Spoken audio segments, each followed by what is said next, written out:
Public Sénat, avec le soutien de la Mutuelle nationale territoriale, la Mutuelle des agents des services publics locaux et Adviso Partners, cession, acquisition et transmission d'entreprises, nos territoires ont de la valeur, vous présente le Journal des territoires.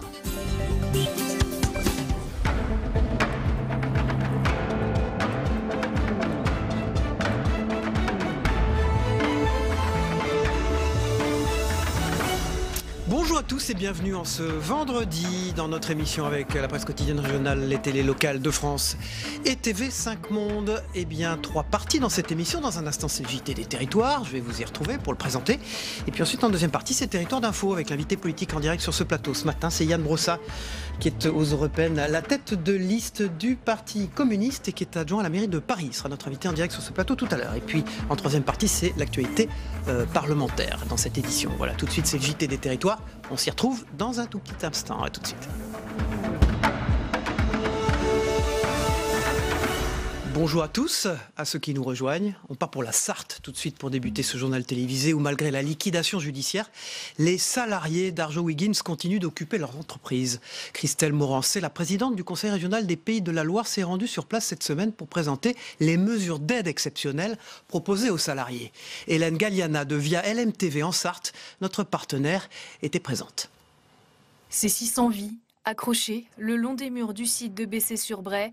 Voilà tout ce qu'il reste des années passées à travailler ici.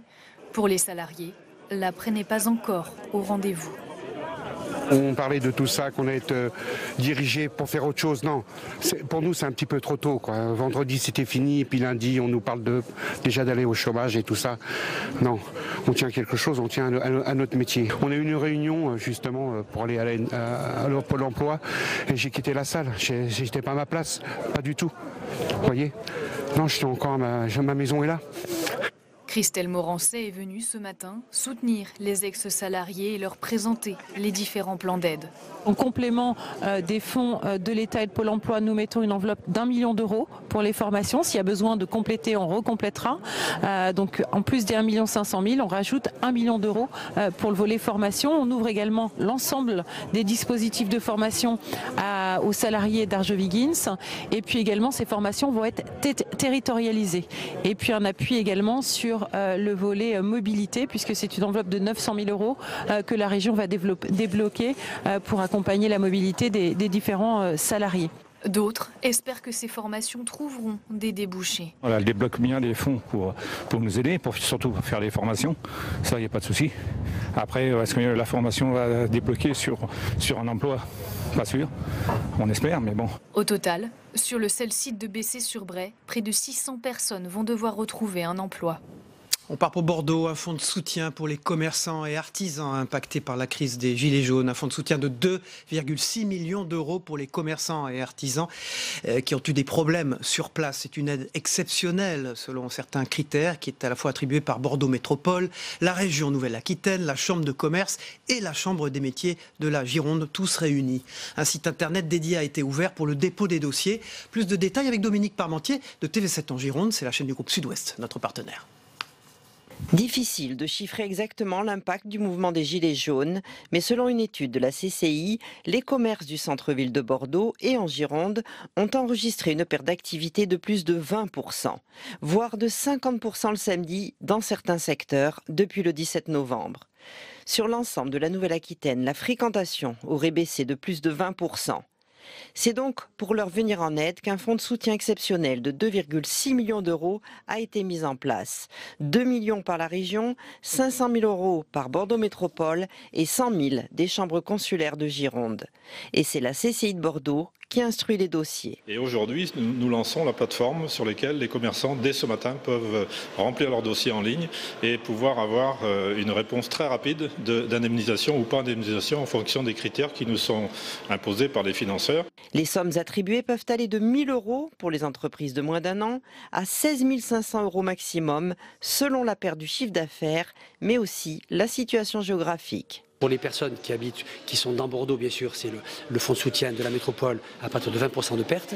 Plancher, 1 000 euros, maximum 6 500 euros pour Bordeaux. La région, c'est indemnisable, donc au-delà de Bordeaux par définition, c'est à partir de 30% de perte En revanche, le plafond est un peu plus haut, c'est toujours 1 000 € le plancher, mais c'est 10 000 € le plafond. Et les deux sont cumulables pour les commerçants de Bordeaux-Centre qui peuvent cumuler l'aide locale et l'aide régionale. Hors du périmètre de l'hypercentre et même à Bordeaux, les aides ne sont donc pas cumulables. C'est le cas pour cet hôtelier de la rue Huguerie qui accuse pourtant une perte de 30% de son chiffre d'affaires depuis la mi-novembre. Les gens n'osent plus venir sur Bordeaux, ils n'osent plus se projeter pour réserver des week-ends. Donc depuis le mois de novembre, on est impacté surtout sur les week-ends où notre population touristique ne vient pas sur Bordeaux. Donc c'est dommage de s'arrêter au pied de la rue Huguerie, du fait qu'il y a quand même 3 hôtels dans cette rue-là.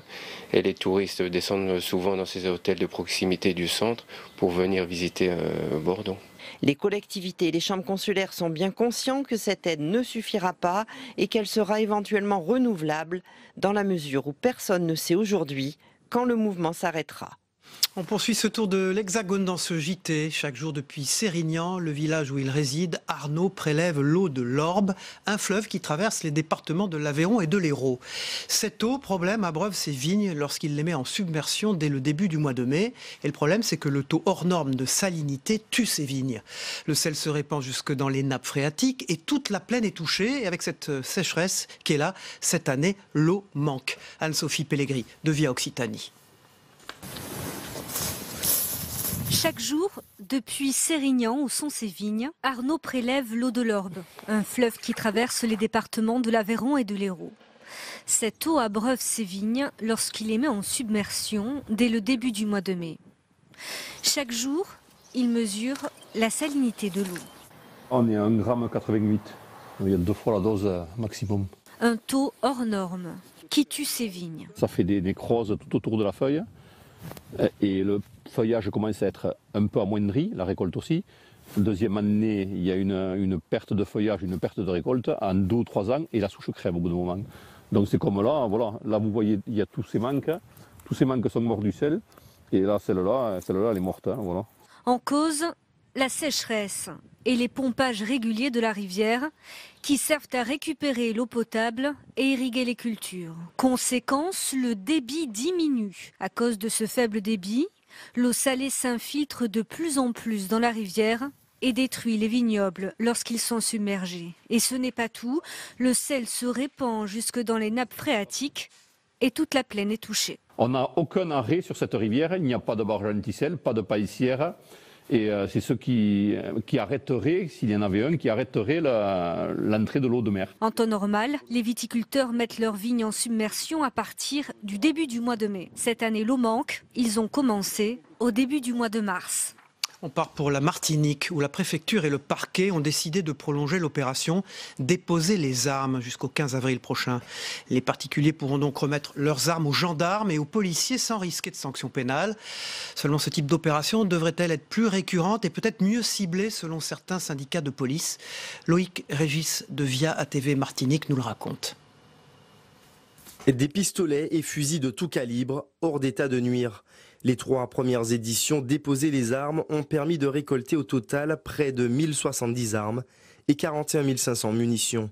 Initialement prévue le 30 mars, la fin de la 4e opération est repoussée d'une quinzaine de jours par les autorités. Pour de nombreux Martiniquais, cette décision est logique. C'est une opération qui vaille le coup donc de prolonger. Donc c'est tout à fait normal, comme je disais. Il faut arrêter un peu sur la violence qui perturbe un peu donc, la vie de tous. Si on prolonge, c'est qu'il y a trop d'armes, on s'en rend compte. En tout cas, il y a un sérieux souci. Donc si on prolonge, c'est que c'est justifié. Ils se rendent compte qu'avec tout ce qui se passe de nos jours, il faut continuer à récolter. D'autres restent perplexes face à cette campagne. Trop d'armes circulent sur l'île et leur utilisation semble encore au cœur de nombreuses affaires criminelles. Pour moi, c'est inutile. On dépose des armes. Ils ont fait ça. Combien de morts il y a? Combien de jeunes ils ont tués? Combien de jeunes ils ont blessés? J'ai un petit doute parce que ceux qui déposent des armes, ils ont peut-être d'autres armes. Ils ne déposent qu'une partie, je pense.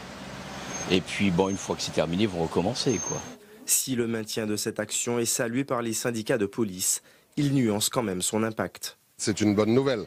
Il faut se satisfaire de ce genre d'opération, sauf que malheureusement, ça concerne un public de personnes dites normales. Vous pensez bien que les bandits, ils vont pas remettre les armes, ça c'est clair et net. On ne se fait aucune illusion sur ça. Il est clair que ces personnes utilisent les armes soit dans des trafics ou éventuellement dans des guerres de territoire. Et vous pensez bien qu'ils garderont toujours leurs armes. Pour l'instant, aucun bilan n'est connu. Les particuliers sont toujours invités à remettre leurs armes à la police ou à la gendarmerie, avec la garantie qu'aucune sanction administrative ou judiciaire ne sera prise à leur encontre. Pour terminer ce JT, on part pour la Moselle, au pays des 3 frontières, à proximité du Luxembourg et de l'Allemagne, avec une exposition consacrée à Hergé, le père de Tintin, au château de Malbrouck. Le château de Malbrouck fortifie sa place dans la 9e art et prend des allures de Moulinsart, le château de Tintin. Jusqu'au 30 novembre, il accueille l'exposition Hergé, une vie, une œuvre. L'occasion de découvrir l'univers du créateur, du plus célèbre reporter au monde, à travers des objets et des documents issus des archives du maître Hergé. Un reportage de Fanny Bragard et Alexia Janet de Via Mirabel, notre partenaire. Atterrissage réussi pour l'exposition Hergé, une vie, une œuvre au pays des 3 frontières. Pendant 9 mois, le château de Malbrouck célèbre les 90 ans de Tintin. Avec ses aventures universelles, le petit reporter a traversé le siècle sans en perdre une note. Tintin peut nous raconter l'histoire et la géographie de nos territoires et notre histoire. Et être ici au cœur de l'Europe, sur la terre de Robert Schuman, je crois qu'on pourrait raconter Tintin au pays des 3 frontières. Un album qui ne sortira jamais, car le décès d'Hergé en 1983 a mis un terme aux aventures de Tintin. Hergé, au moins tout le monde a respecté le principe qu'après Hergé, pas d'album, pas de nouveautés, etc. Notre travail, ça passe par les films, les documentaires, les expositions, les événements. Notre travail, en effet, c'est de attirer l'attention de tout le monde. Cette exposition, c'est parfait. Elle fait la part belle à Tintin, mais au fil des salles de cette rétrospective, l'intrépide journaliste s'efface pour laisser découvrir son créateur. Les visiteurs sont entièrement transportés dans l'univers d'Hergé. Devant sa table à dessin, on le devine même plancher sur de futurs périples. S'il a créé Tintin à son image, le dessinateur dévoile à Malbrouck ses autres facettes. L'humanisme d'Hergé, de son vrai nom Georges Prosper Rémy, transparaît dans les 24 albums de Tintin, parus entre 1929 et 1986. Encore aujourd'hui, les aventures de Tintin font voyager petits et grands. Chaque année, ce sont entre 3 et 5 millions d'albums vendus à travers le monde. Un bon présage pour cette exposition à découvrir jusqu'au 30 novembre. Voilà, on poursuit ce JT avec les unes de la presse quotidienne régionale dans un tout petit instant. À tout de suite.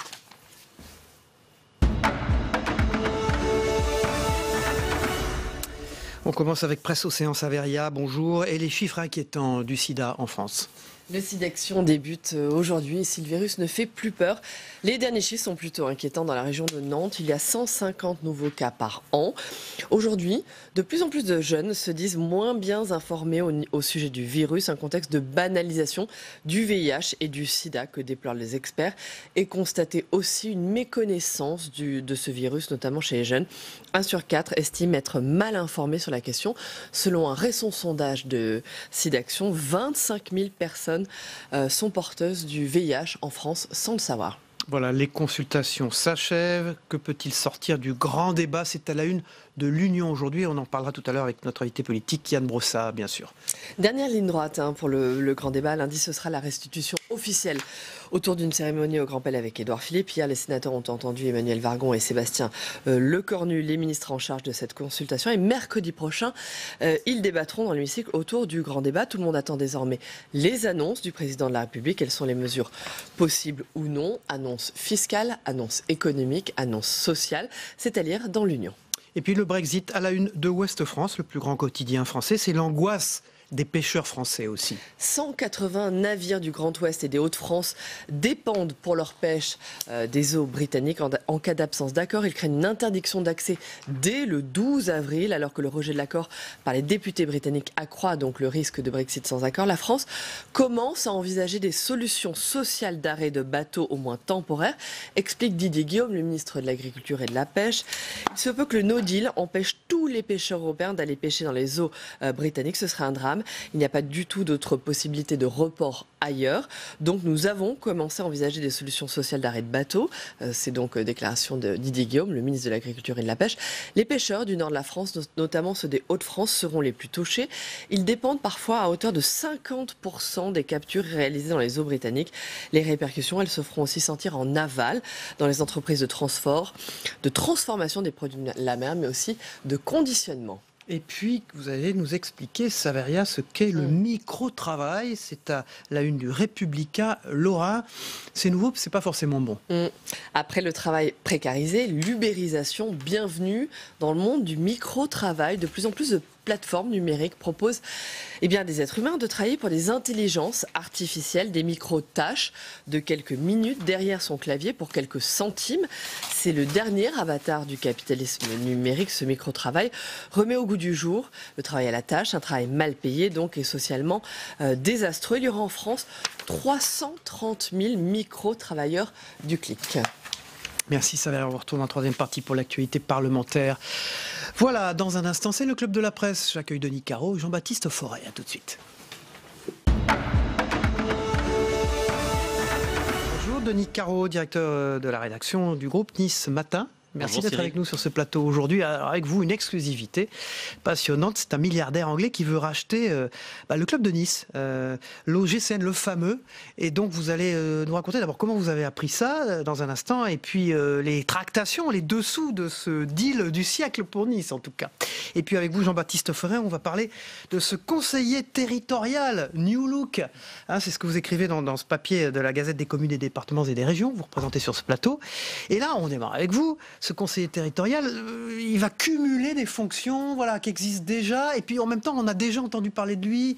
Et il y a quelques temps, c'était pas il y a si longtemps, c'était sous Nicolas Sarkozy. Oui, tout à fait. C'est un serpent de mer qui remonte à Nicolas Sarkozy. Donc le conseiller territorial, c'est un élu qui est destiné à siéger à la fois au conseil départemental et au conseil régional. Le but, c'est de mettre de l'huile dans les rouages entre ces deux institutions. Ça permet aussi d'enraciner les électeurs, puis les élus. Les électeurs n'ont pas besoin de l'être. C'est un lapsus révélateur, comme on dit. Ça permet d'enraciner les élus puisque le conseiller territorial est désigné au scrutin majoritaire. Donc ça peut être un atout dans des grandes régions où les conseillers régionaux sont quand même désignés de façon assez anonyme, dans des très grandes listes, sur des territoires parfois plus grands que l'Autriche et le Danemark. Alors je retiens dans cet entretien d'ailleurs dont vous faites écho, qui est publié dans la Tribune, que dirige Jean-Christophe Tortora, qui était sur ce plateau il y a quelques jours, cette interview de Sébastien Lecornu, qui on connaît bien, qui a été un de ses ministres, le ministre en charge du grand débat, on peut dire. Oui, il dit personne ne peut penser qu'il faut copier l'efficacité des Länder allemands, parce qu'on oublie que la France n'est pas fédérale et que chez nous, l'État a fait la nation. Et que il dit encore, le précédent quinquennat a fait des choses qui n'ont aucun sens historique. C'est quand même, il attaque sérieusement là. Oui, il est très sévère. Le gouvernement a quand même récupéré la patate chaude des grandes régions dessinées. Alors, il faut dire 13 grandes régions dessinées sur un coin de table. François Hollande l'a dit à votre place même sur ce plateau il y a quelques mois. Entre 20h et 21h un lundi à l'Élysée. Et ça, c'est la vraie question. Est-ce que ces régions sont la vérité révélée ad vitam aeternam ou pas?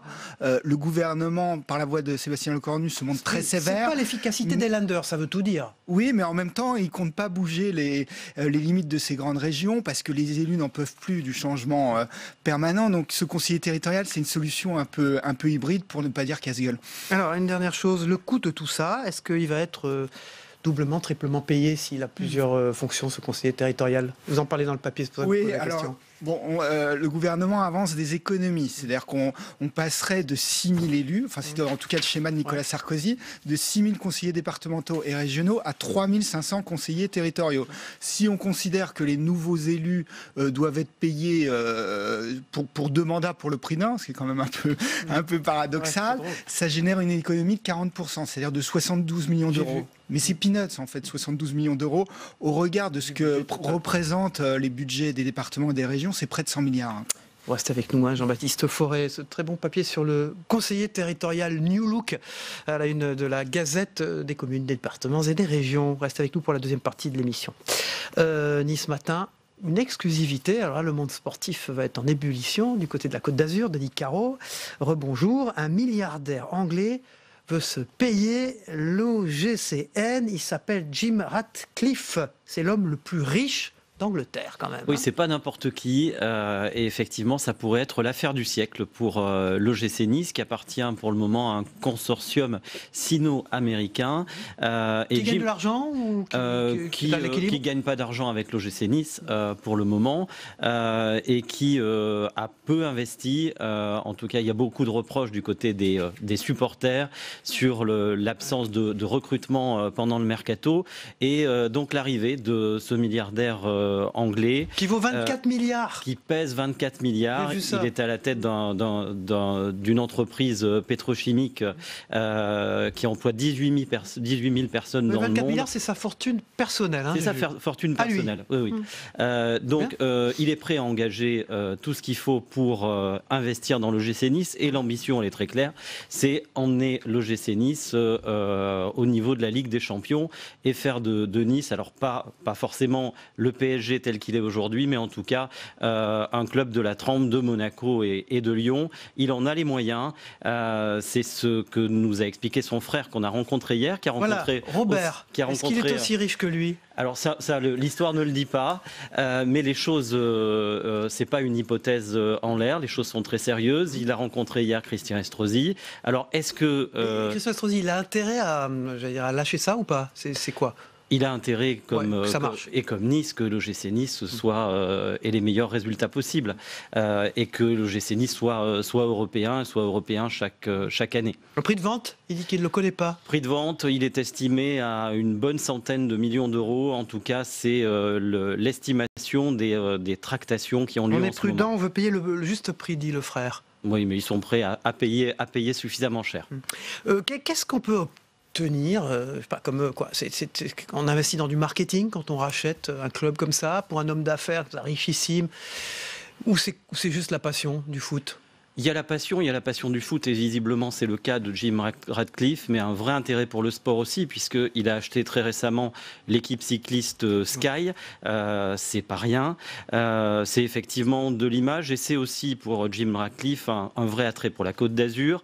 Il s'est installé à Monaco il y a quelques mois, il a une maison à Saint-Jean-Cap-Ferrat. Il a 2 yachts, vous espérez qu'ils viennent dans le port de Nice, c'est ça les yachts? Ils sont trop gros, ils pourront pas rentrer dans le port de Nice. J'ai vu qu'ils étaient très importants. Éventuellement en team mais pas à Nice. Mais alors, c'est quoi? C'est un de ces Anglais qui quitte l'Angleterre parce que le Brexit fait peur. Il fait partie de ces milliardaires qui en profitent pour faire des investissements en dehors de l'Angleterre, avec des sociétés ce qui est assez intéressant, c'est que il est ouvertement pro-Brexit, Jim Ratcliffe. En plus. On l'explique dans l'enquête de 4 pages de Nice Matin, et je salue le très beau boulot du service des sports de Nice Matin pour ce petit scoop qui va, je pense, faire beaucoup parler à Nice ce matin. Et Christian Estrosi, il n'avait pas laissé entendre déjà il y a quelque temps qu'il y aurait des aménagements possibles pour le club à Nice? Il y a déjà des aménagements qui ont été faits. Il y a surtout un superbe stade, l'Alliance Riviera, qui est un magnifique outil. Il y a un centre d'entraînement tout neuf. Il y a tous les éléments sont réunis pour faire de l'OGC Nice un grand club. Et les supporters sont là à Nice. Les supporters sont là. Le stade pourrait être un peu plus plein qu'il n'est aujourd'hui. Mais en tout cas, avec des investissements importants, l'OGC Nice a tout pour devenir un très grand club. Et puis un événement également, c'est faire venir la Formule 1 au plus près des habitants. habitants. Alors ça, c'est le fameux Grand Prix de Formule 1. Vous êtes un spécialiste, hein. Vous adorez l'automobile, vous êtes vous-même pilote. Donc ça a formidablement bien marché l'année dernière. On va recommencer cette année, mais on veut le rapprocher des gens, c'est ça? Absolument. Le Grand Prix de France au Castellet, le retour, c'est 160 000 personnes qui sont venues sur le week-end du Grand Prix. C'est un vrai succès en dépit des problèmes de circulation et d'accessibilité. Qui ont été très pointés l'année dernière. Hein. Les gens ont fait 5-6 heures de voiture. Qui ont été dénoncés. Pour accéder et sur au Paul lequel Ricard. L'organisation du Grand Prix travaille. Et effectivement, à partir de demain, le Grand Prix va se balader un petit peu partout en France. Ça démarre à Disneyland Paris avec ce roadshow, avec des Formule 1 qui vont rouler un petit peu partout. À Disney, bien évidemment, ce week-end. Dans les villes et les villages, y compris à Oron. À Oron, dans les Alpes du Sud. Cette petite station qui va voir rouler des Formule 1. Et c'est vrai que c'est une très belle initiative, faire venir les Formule 1 au plus près des gens pour promouvoir ce Grand Prix qui, là aussi, en termes d'image, est un vrai atout pour la région. Derrière vous, on voit des photos de ces Formule 1 dans les rues, de Nice d'ailleurs. Il y a un monde fou, non? Ça attire vraiment les gens qui veulent toucher de près les bolides. Ça attire, que ce soit sur la promenade des Anglais ou sur les places des villages, vous avez l'ambiance d'un Grand Prix de Formule 1, c'est totalement unique, avec les vrais pilotes.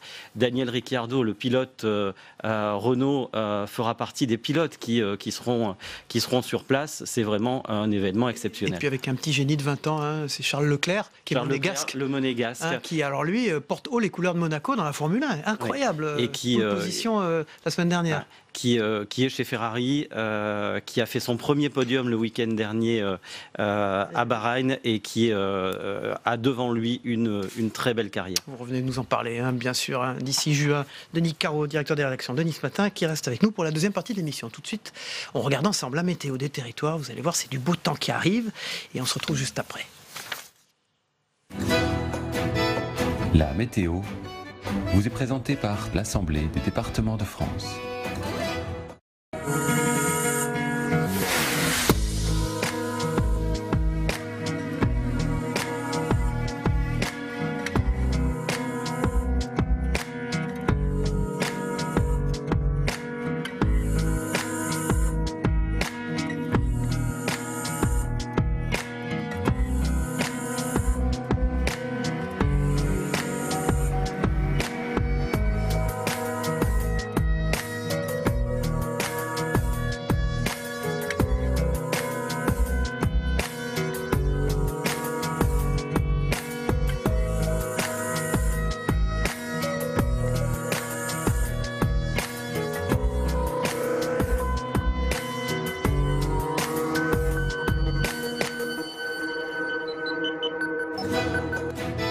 C'était la météo avec l'Assemblée des départements de France.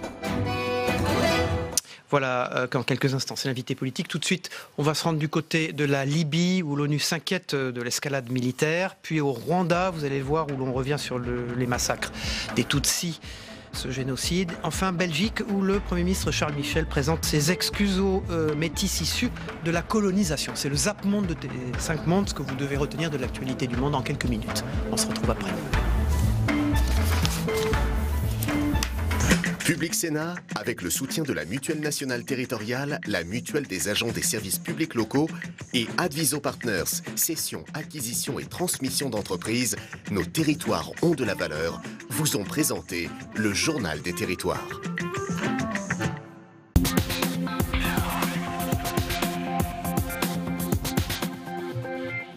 L'étau se resserre sur Tripoli.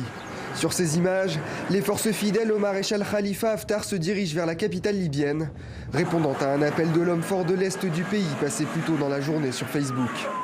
Une situation qui inquiète l'ONU qui y voit une escalade militaire inévitable entre les deux camps. Une réunion d'urgence du Conseil se tiendra ce vendredi à huis clos. Secteur de Kabouga, à l'est de la capitale. Ici, il y a 25 ans, les miliciens hutus génocidaires, les Interamwe, dressent 5 barrages. 5 barrières où tout Tutsi en fuite est immédiatement massacré. Des charniers au cœur du quartier, sous les pieds des vivants. Innocent Gassingligwa est membre d'Ibuka, l'association en charge des fouilles. En un an, une vingtaine de fosses communes ont été découvertes ici. Et ce n'est pas fini. Tu as construit une maison sur le corps des gens. Comment tu expliques ça? Moi, je ne savais pas. C'est mon maçon qui a construit la maison. Tu vois, c'est sous les fondations. Est-ce que tu peux me le présenter, ce maçon? Ramène-le-moi ici. Mais le maçon ne m'a rien dit. Présente-moi ce maçon. C'est un maçon que j'ai trouvé comme ça, dans la rue. Ah, dans la rue. Ces explications, Innocent n'y croit pas un instant. Au nom du gouvernement fédéral belge, je présente mes excuses aux métis issus de la colonisation belge et à leurs familles pour les injustices et les souffrances qu'ils ont subies. Un premier pas dans la bonne direction pour ceux qui se battent depuis des dizaines d'années pour être enfin reconnus. Monique Fernandez était également présente. Sa maman a été enlevée à l'âge de 3 ans par les autorités locales. Elle a été confiée à une congrégation religieuse au Congo. Des religieuses qui sont parties du jour au lendemain en abandonnant tout simplement les enfants sur place. Il y avait des bébés, il y avait des petites filles de 3-4 ans jusqu'à 11 ans. Du jour au lendemain, elles se sont retrouvées toutes seules. Toutes seules, sans nourriture, personne qui les garde, personne qui les protège, rien. Certains enfants sont décédés, d'autres, comme la maman de Monique Fernandez, ont été battus et violés. Elle ne se satisfait donc pas de simples excuses publiques.